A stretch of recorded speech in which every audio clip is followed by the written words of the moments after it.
días, amigos, ¿cómo están? Aquí su amiga Rosy Ortiz. Ya saben que estamos en ni muy ni tan con Rosy Ortiz. Y en este programa nos interesa mucho comunicar, informar, pues de parte de gente que tenga muchísima información. Yo me encuentro muy honrada, muy contenta de estar aquí con el senador Israel Zamora, platicando. Vamos a hablar de temas que yo estoy segura que te interesan muchísimo. ¿Cómo estás, Israel? Muy bien, Rosy, muchas gracias por la invitación a tu programa y gracias por venir también aquí a la oficina. No, hombre, encantada de estar aquí contigo. Dicen que si Mahoma no va a la montaña viene. Sí, va así, ¿no? Sí, pero nosotros sí salimos también. Ah, perfecto. No, encantada de venir a visitarte y platicar un poco contigo, tener este acercamiento. Me gustaría que hoy nos pudieras compartir un poco de lo que está sucediendo en este conflicto de Ucrania y Rusia. ¿Cómo lo ves? Aquí traigo algunas preguntas preparadas y realmente como información. Creo que muchos de los ciudadanos mexicanos de pronto vemos este conflicto que a lo mejor está lejísimos, pero que sí nos impacta de alguna manera. Pero antes de eso me gustaría preguntarte, pues, ¿cómo estás? ¿Cómo van todos tus proyectos en el Senado? Todo esto que estás haciendo, pues por todas las comunidades y la gente mexicana. Mira, estamos muy contentos, hay mucho, me refiero a lo de mi trabajo aquí en el Senado. Claro. Obviamente lo de Ucrania es una tragedia, ahorita platicamos de eso, pero en términos generales ahorita estoy muy contento, los trabajos que estamos realizando van saliendo. Tenemos una premisa que ahorita platicábamos antes de entrar al aire, claro, que era atender a todas las personas. Esa es nuestra meta, que nadie quede sin ser servido. Ese es el objetivo que tenemos. Y también que todo lo que hagamos se traduzca en la mejora de la calidad de vida de las personas. Son las tres premisas que utilizamos en mi equipo de trabajo y que nos ha dado muchos resultados, mucha gente involucrada, mucha gente que se ha sumado, que ha abonado a que efectivamente se logre mejorar la calidad de vida de las personas. Entonces, con base en eso, enfocamos todo nuestro trabajo legislativo, nuestro trabajo de gestión y vamos a seguir con eso muy entusiasmados por los resultados que hemos visto. Pues mira, en eso hay así como un match con el programa, porque justo este programa buscamos que la gente pueda reflexionar y mejorar su calidad de vida a través de los contenidos que nosotros estamos haciendo. Así es que en eso nos entendemos muy bien, mi querido Israel. Sí. Y muchas gracias por compartirnos esto. A mí me gustaría preguntarte sobre el conflicto de Ucrania. Efectivamente es una tragedia. Es algo que a todos nos tiene como muy a la expectativa, pero ¿cuál es tu opinión de este conflicto entre Rusia y Ucrania? Que debió evitarse. O sea, el hecho de que haya un conflicto armado en donde haya violencia para la solución de un conflicto, evidentemente habla de un fracaso en la diplomacia, no solo entre dos países. Creo que este conflicto va mucho más allá. Es un conflicto que de ninguna manera podemos permitir que nosotros mismos hagamos un juicio simple de lo que está ocurriendo en esa parte de Europa del Este, y la verdad es que habla de un fracaso de la diplomacia internacional, de los organismos multilaterales, y creo que por lo tanto hay una tarea muy pendiente que todavía se tiene que atender.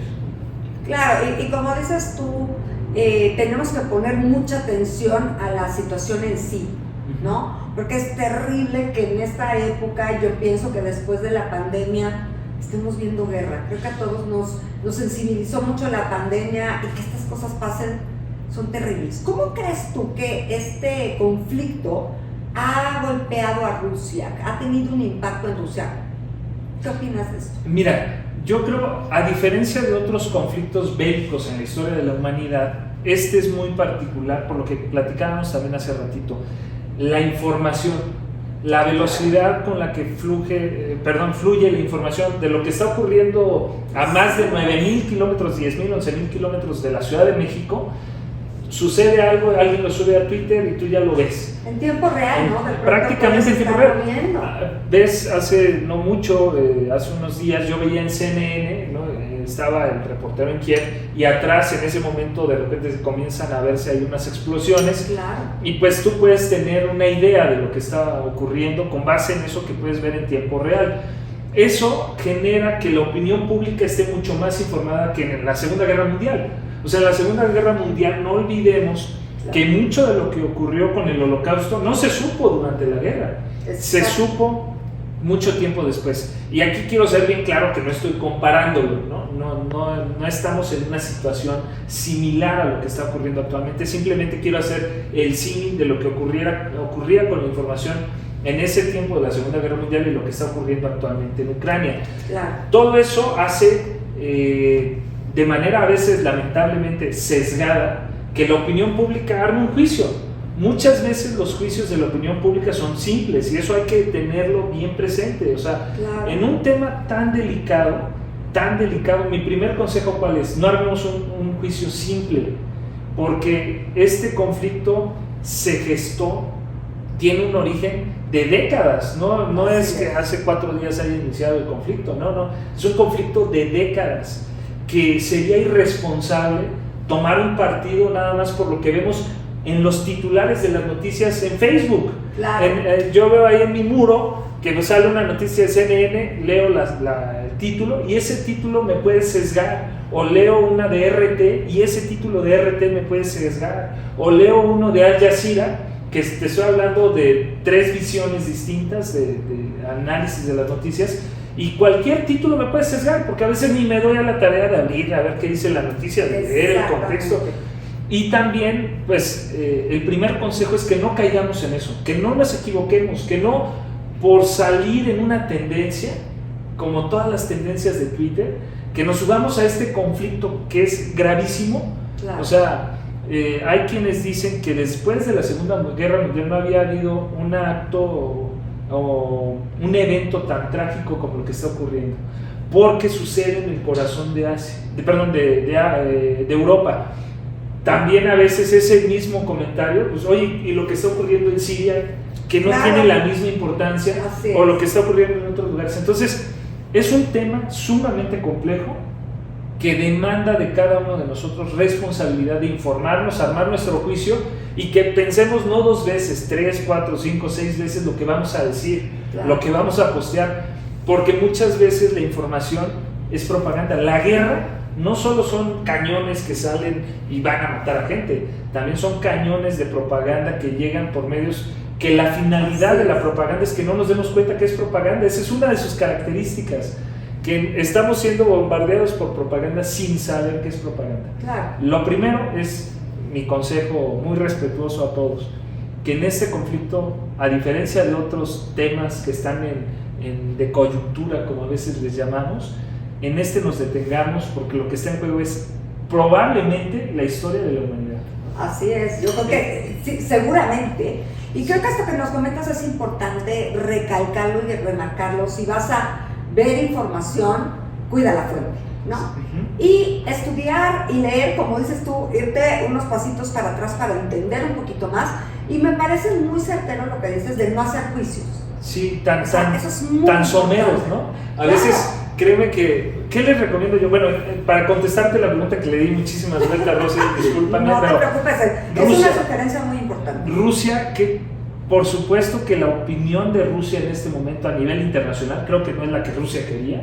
Claro. No sé si... En la guerra todo es estrategia.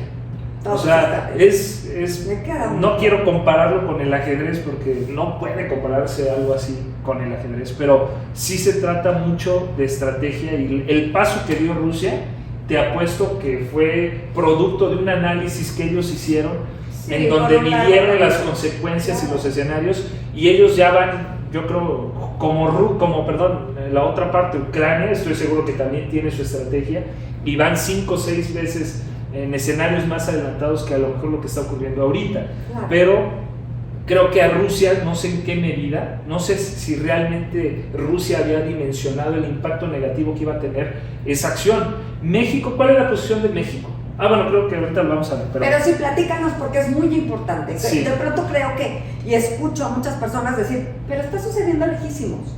Sí, pero eso nos impacta a todo el mundo y todos estamos involucrados, es un efecto mariposa. Entonces, ¿cuál es la posición de México? Mira, México tiene una política exterior que es reconocida en todo el mundo.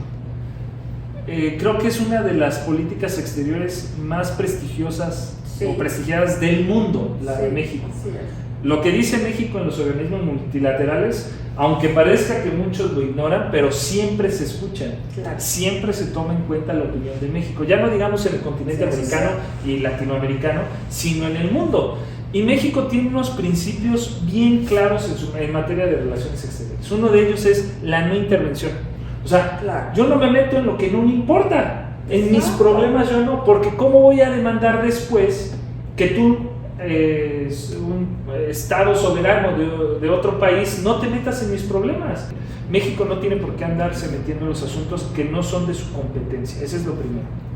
El respeto a la soberanía y autodeterminación de los pueblos, ese es otro principio. Pero tiene otro que es fundamental para entender esta posición que tiene actualmente México, es la proscripción de la amenaza y la violencia en la solución de los conflictos. O sea, si tú vas a resolver un conflicto con amenazas, México está en contra. Si tú vas a resolver un conflicto con violencia, con armas, con guerra, México está en contra. Así lo pacta nuestra Constitución y no fue por algo gratuito. México sufrió la intervención española durante el tiempo de la colonia, pero luego también Francia nos invadió, también Estados Unidos nos invadieron. México ha estado en contra de la invasión de Rusia, esa ha sido su posición actualmente. Recordemos que México preside el Consejo de Seguridad de la ONU, que no es cualquier cosa. Y desde ahí México ha dicho, nosotros estamos en contra, muy claro, de la invasión de Rusia en Ucrania, como lo hemos estado en contra de cualquier otra invasión. ¿Por qué? Porque nosotros hemos sufrido de invasión. Ese es el punto que debemos de estar bien claros, una posición firme.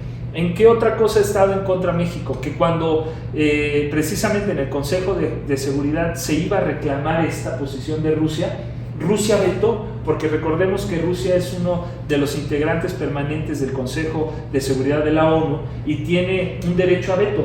Entonces, no importa que todos estén votando a favor, aunque China se abstuvo, que eso es fundamental también leer en el escenario geopolítico, ahorita esa vamos posición a ver de qué China. Posición. ¿No? Porque hay mucha especulación ahí con China. Claro, y entonces México dijo, oye, no se vale, siempre, no lo dijo ahorita, no es una posición que esté adoptando en este momento para estar en contra de Rusia sin razón. No, históricamente México ha dicho, oigan, está mal que un Estado miembro permanente pueda vetar la decisión de todos los demás. O sea, Estados Unidos también lo ha dicho, no, yo no voy, veto. Y entonces no importa que todos los demás hayan puesto de acuerdo, yo veto y no pasa la resolución. Y actualmente lo hizo China, ¿no? Los que tuvimos oportunidad de ver esa sesión, Rusia al final veta eso y entonces no pasa la resolución. Esa ha sido otra posición muy digna, porque México no se ha callado, eso es muy importante decirlo, el Estado mexicano no se ha quedado callado con esto que está ocurriendo en Ucrania. Eso es súper importante. Es falso que el gobierno esté cruzado de manos. Sí, pero tampoco... Qué bueno que lo aclaras porque sí hay como estas ideas, ¿no? De estamos medio tibios. Y como dices tú, está en la Constitución y esta es la postura. No hay vuelta de hoja. Y si está en la Constitución, repito, ha sido porque la historia de México, o sea, no fue una obra espontánea de un cuate que se le ocurrió y pone un texto ahí nomás para rellenar, para que se hagan más hojas de la Constitución, se vea más gorda. No, fue producto de lo que nosotros sufrimos como nación. Entonces, eso es bien importante mencionarlo. México está en contra. México, fíjate, tan se escucha la opinión de México en momentos tan delicados que no olvidemos que en plena Guerra Fría, cuando se dio la crisis de los misiles nucleares en Cuba y Estados Unidos, México intervino y gracias a la intervención de México se celebraron los tratados de Tlatelolco, por los que se les dijo a todo, a ver, en América no vamos a proscribir la utilización, el uso, la producción de misiles nucleares, ¿no? Entonces eso sirvió para despresurizar en ese momento que la humanidad estaba en un vilo, ¿no? Como creo que en uno de los escenarios podría estar ocurriendo, eso sí, actualmente. Y es algo que nos afecta a todo el mundo, ¿no? Claro. ¿Cómo impacta esto que está sucediendo, aunque sea de veras a miles y miles de kilómetros? ¿Cómo impacta a México? ¿Qué ves tú? Mira, la tecnología nos ha unido, ¿no? Claro, o sea, estamos unidos por la tecnología. ¿Qué fue lo primerito que pasó cuando invadieron? Al otro día, así, cuando abrieron las bolsas de valores, ¿qué pasó? todas se cayeron. Sí, así es. Todas. O sea, es un efecto que ocurrió en Ucrania, pero tuvo un efecto en todo el mundo. Es efecto mariposa, efecto dominó, ¿no? Claro. Y en Rusia, bueno, ya ni se diga, ¿no? La bolsa de Rusia, recordemos que tuvo que cerrarla, así dijo, vamos a cerrarla porque se nos están cayendo las acciones, claro. Se cayó la bolsa. Y en México también. ¿Y qué otro efecto hubo que fue inmediato? El precio del gas y del petróleo se fue para arriba, ¿no? Alcanzó niveles porque la gente tiene miedo de que, oye, pues va a haber escasez de petróleo y por lo tanto se encarece, ¿no? Hay mucha demanda, poca oferta, o la oferta se mantiene igual y entonces el costo del petróleo se va para arriba como el del gas. Ese fue otro efecto que pegó en México. Pero es lamentable, fíjate, que todavía no hemos superado el coronavirus. Y entremos en esto, es trágico para la humanidad. Sí, no nos hemos acabado de recuperar del impacto emocional, económico, social del coronavirus, ¿no? Y ya estamos en esto. Sí. Entonces, totalmente de acuerdo la posición de México ha sido criticada porque no rompe relaciones con Rusia, ¿no? Esa es otra cosa que se tiene que decir con claridad. ¿Por qué no rompe relaciones con Rusia? Claro. Bueno, ¿cuándo ha roto relaciones México con otro país? Obviamente cuando se presentaron los conflictos y hubo ataques, pues sí, se tuvo que poner ahí pues yo diría, hubo una fricción muy fuerte entre los países, incluyendo México, que detuvo las relaciones normales que tenía con ciertos países, pero México no suele romper relaciones por una cuestión bien lógica. A ver, si yo rompo relaciones con un país, se traduce en la eliminación de cualquier posibilidad de resolver el conflicto por el diálogo. O sea, tú rompes relaciones y en ese momento construyes un muro, claro, que si no lo ibas a solucionar antes, menos ahora, ¿no? Oye, y esto te escucho y es lo que pasa en las relaciones personales, ¿no? Claro. O sea, que creo que lo que nos estás diciendo es mucho para reflexionar, que es la idea de este programa, de entender, no solo pasa en los países, o sea, cómo nos relacionamos. Sí. ¿Cómo resolvemos los conflictos con las otras personas? No sé qué opinas tú, pero ahorita me viene esta idea como de decir, tomemos este conflicto para revisar cómo estoy yo con mis conflictos también, ¿no? Sí, que a ver, esto no sé en qué medida, a lo mejor eso no lo podemos medir, pero eso no quiere decir que no exista, claro, una afectación emocional en nosotros. Claro. O sea, ¿cómo te afectó a ti? Te puedo apostar que de alguna manera saber que están entrando en guerra ya, sí, de alguna manera emocionalmente tiene un impacto en ti, claro, en mí, en todos nosotros, ¿no? Entonces, eso también es un efecto que no se ha medido, pero que estoy seguro que si se hace algún estudio sí va a haber más adelante, a lo mejor, conforme se vaya desarrollando el conflicto, va a haber ahí algún efecto que va a tener un impacto desde mi punto de vista negativo en la sociedad.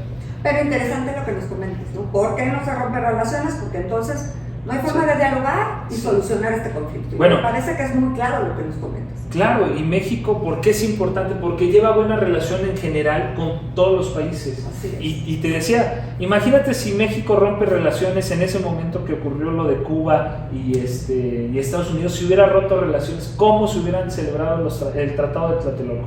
O sea, hubiera sido imposible. ¿Cómo sucedió con Venezuela? Muchos decían, oye, a ver, ¿por qué México no ha roto relaciones con Venezuela?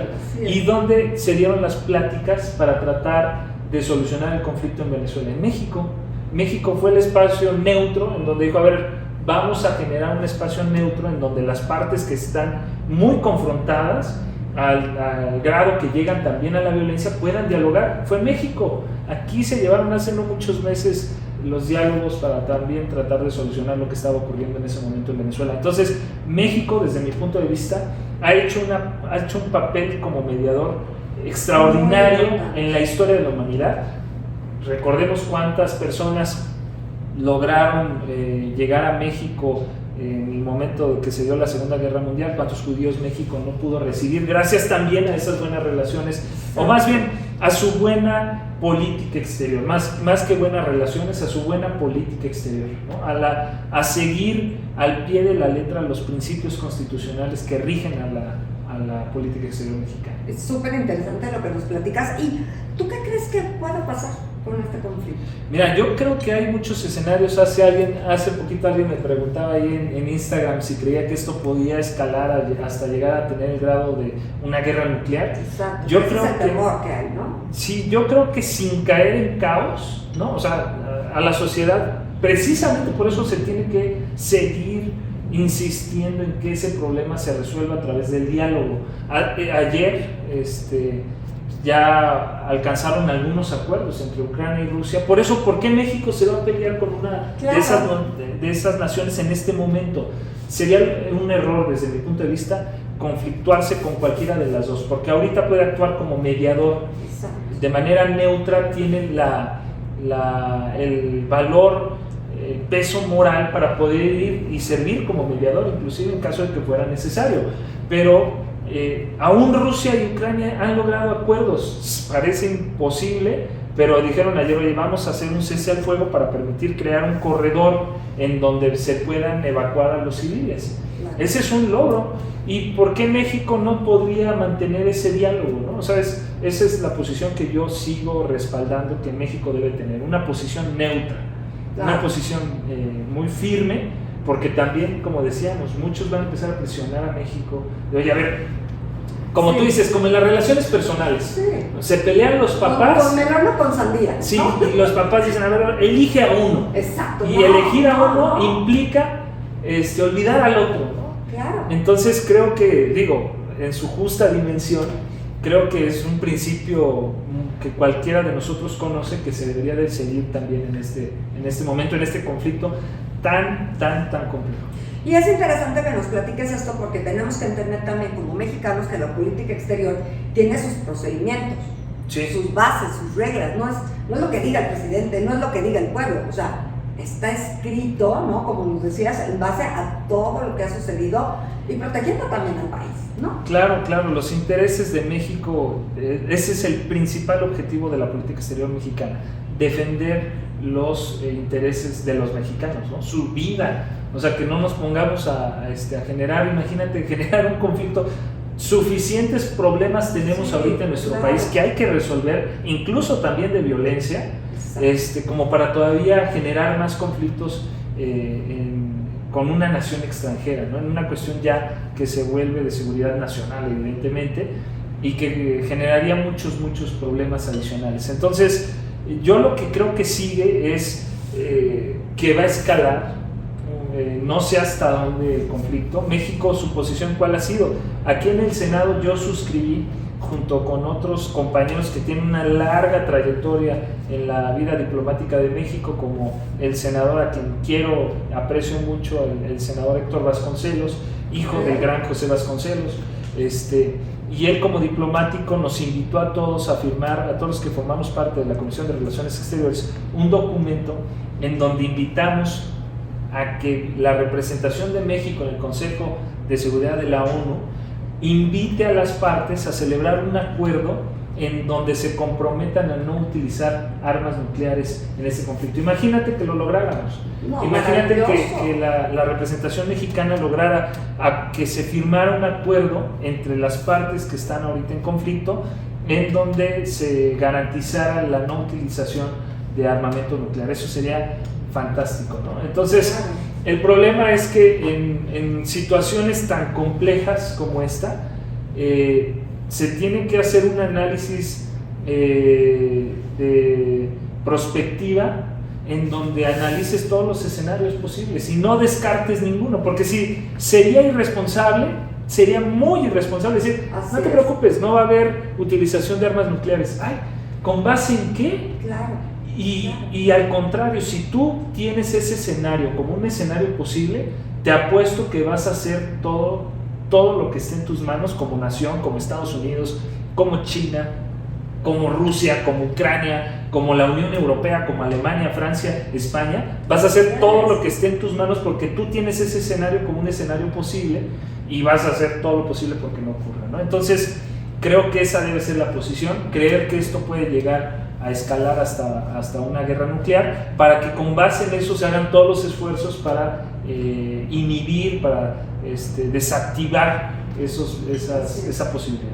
Pues muchísimas gracias, Israel, por habernos comentado de esto. La verdad, qué interesante que nos aclares cómo es nuestra política exterior, que nos recuerdes que México tiene un papel muy importante en la ONU y en este conflicto también, y cuál es nuestra posición. Yo creo que te agradezco porque nos hace sentirnos más orgullosos de nuestro país y estar informados de este tipo de cosas que a veces no sabemos y nos vamos con el impulso de las emociones, y para estos conflictos eso es lo peor. Así es que gracias por haber estado con nosotros. Espero que no sea ni la primera ni la última. No, Rosy, vamos a estar... Tenemos mucho que platicar. Quizá me gustaría dejar un último consejo a las personas que nos siguen. El consejo es que analicen, que en este conflicto lo vean de manera armónica, de diversos puntos de vista. O sea, que se lean la prensa estadounidense, que es a la que tenemos más acceso, pero que también analicen la prensa rusa, ¿no? Ahí tienen a RT, analicen a Sputnik, a ver qué posición tienen. Global Times, que muchos dicen que es la posición oficial del gobierno chino, pues hay que leer Global Times para entender esto. Hay que leer la posición de los países árabes, ¿no? La versión, más bien la posición de Qatar a través de Al Jazeera. Hay que ver qué dicen ellos, cómo van leyendo, y que leas la prensa mexicana también. Cuando leas todas esas posiciones, tú mismo vas a armar un juicio, ¿no? Cada quien armará el juicio que quiera, ese está en su libertad. Lo que yo los invito es respetuosamente a que nos informemos y que nos detengamos, como decía en un inicio, 3 o 4 veces a pensar qué es lo que vamos a postear en nuestras redes acerca de este conflicto tan complicado. Muy importante lo que nos acabas de decir, te agradecemos muchísimo la información y todos los consejos. Gracias, Rosy. Gracias a ti, mi querido Israel, y bueno, seguimos en Muy Tan con Rosy Ortiz.